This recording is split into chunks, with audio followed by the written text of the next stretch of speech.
Hello' student, আজি আমি page number 44 ধাতুৱে আন ধাতৱ লৱণৰ দ্ৰৱণৰ লগত কেনেকৈ বিক্ৰিয়া কৰে এইটো বিষয়ে পঢ়িম।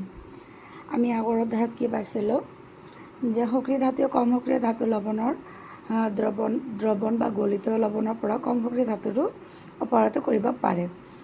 আৰু লগতে সকলো ধাতু সমানে সক্ৰিয় নহয় এইটোও আমি জানো।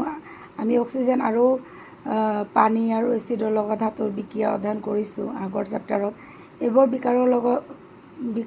বিকাৰকৰ লগত সকলো ধাতুৱে বিক্ৰিয়া নকৰে, সেইকাৰণে আমি সংগ্ৰহ কৰা ধাতুবোৰ সিহঁতৰ সক্ৰিয়তা নিৰ্ণয় কৰাত সক্ষম পৰা নাছিলোঁ। প্ৰথম অধ্যায়ত অধ্যয়ন কৰা প্ৰতিস্থাপন বা অপসাৰণ বিক্ৰিয়াতহে ধাতুবোৰ সক্ৰিয়তা ক্ৰম নিৰূপণত অধিক সহায় কৰে। কথাটো তেনেই সৰল যে যদি এ ধাতুৱে বি ধাতুৰ লৱণৰ দ্ৰৱৰ পৰা বি ধাতুক অপসাৰিত বা প্ৰতিস্থাপিত কৰিব পাৰে, তেন্তে এ ধাতুতকৈ বি ধাতু বেছি সক্ৰিয়।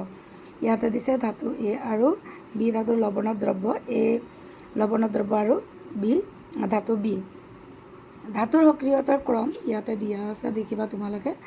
ইয়াতে potassium, sodium, calcium, magnesium, aluminium, zinc, iron, lead, hydrogen, copper, mercury, silver, gold এইবোৰৰ সক্ৰিয়তাৰ ক্ৰম অনুসৰি দিয়া আছে।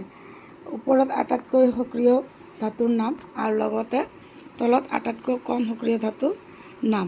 আটাইতকৈ সক্ৰিয় ছ'ডিয়াম, পটাছিয়াম। তাৰপিছত কম সক্ৰিয় কোনবিলাক? এইবিলাক কম সক্ৰিয় হয়।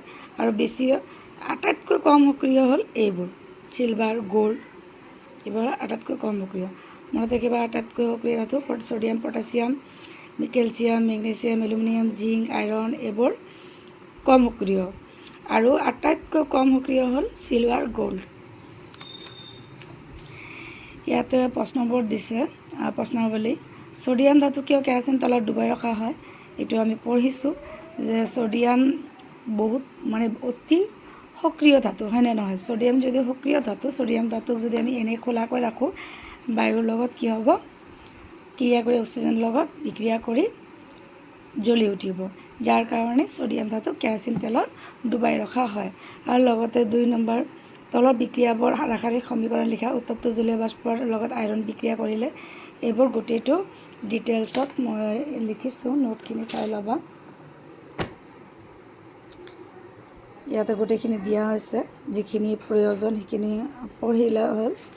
আৰু কিবা অসুবিধা থাকিলে মোক কমেণ্টত জনাবা, মই নিশ্চয় উত্তৰ দিবলৈ চেষ্টা কৰিম। Thank U.